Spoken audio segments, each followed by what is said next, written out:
Hey guys, good morning. સ્વાગત છે તમારું આજના એક નવા વ્લોગમાં. રામ રામ, જય ગોપાલ અને જય ગોમાતા. તો આજે સવારના 9 વાગી ગયા છે અને આપણે ઉઠી ગયા છે. હવે ચા નાસ્તો કરવાનો છે. આજે ખાવાના છે ફાફડા અને ચા. તો બનાવી રહ્યો તમે વ્લોગમાં. અને હજી સુધી આપણે ચેનલને સબસ્ક્રાઈબ ના કર્યું તો જલ્દીથી સબસ્ક્રાઈબ કરી લેજો મિત્રો. પછી આપણે નીકળી ગયા આપણા બ્લેક હોર્સને લઈને ફાફડા અને ચા લેવા માટે. જો આપણે પહોંચી ગયા છે ત્યાં દુકાને. કઢીને ફાફડા અને ચા અને મરચાં અને આ હા હા હા, જામો જામો પડી ગયો. ગરમા ગરમ સોફ્ટ એટલા હતા ને કે શું વાત કરવી. બહુ મજા આવી ગઈ. સાથે જુઓ સંભારો ને બધું છે પપૈયાનો. હેલો ફ્રેન્ડ્સ, તો આપણે હવે જોઈ લઈએ કે બહાર આપણે ઘણા બધા ઝાડવા હતા, શું હાલત થઈ છે ઝાડવાને. પાણી બાણી પીવડાવવાનું છે, બધું કરવાનું બાકી છે. તો જોઈ લઈએ. જો સાવ સુકાઈ ગયા છે ઝાડ. પાણી તો જોશે, શિયાળો છે છોડ તો પણ. આપણે લીમડો છે, મીઠો લીમડો. મરચી છે,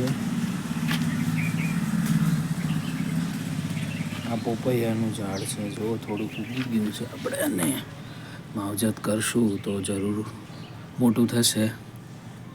નાના નાના લીમડા ઉગી ગયા છે ઘણા બધા. બધું પાણી તો છાંટવું પડશે.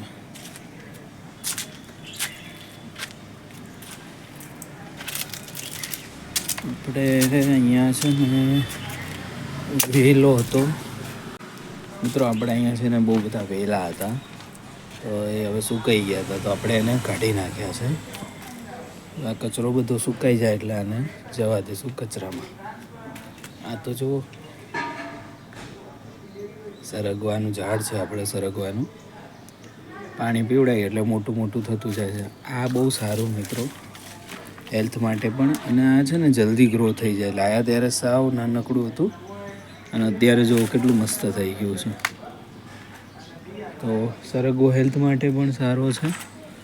એટલે તમે બધા પણ જો બની શકે તો જગ્યા હોય તો સરગવાનું ઝાડ ઉગાડી દેવાના. અને પાંદડા પણ છે ને બહુ જ ગુણકારી છે. આગળ આપણે છે લીંબોડી. આ લીંબુનું ઝાડ છે.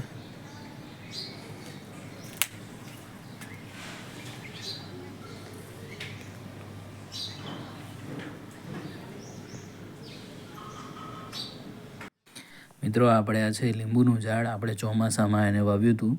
અત્યારે તો જો બહુ સરસ થઈ ગયું છે. કોઈ ગાર્ડનિંગ કરતા હોય તો ટિપ્સ આપજો કે આમાં આગળ હવે આને કેવી રીતે ગ્રો કરવું જોઈએ અને શું શું ધ્યાન રાખવું જોઈએ. આ આપણે છે ગલકાનો વેલો, જે થોડો સારી રીતે ઉગી ગયો છે. આગળ નાના નાના ગલકા પણ આવ્યા છે. આ જો પતંગો આવીને પડી છે. આ છે આપણે જામફળનું ઝાડ, જે પણ સરસ મોટું થઈ રહ્યું છે.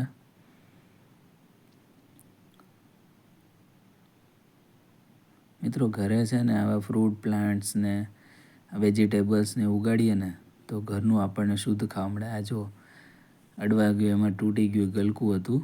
આ ફૂલ આવે ને ફૂલ પછી આવું ગલકું ઉગે લાંબુ એવું. તો આમાં ઘણા બધા ગલકા આવી ગયા છે અત્યારે.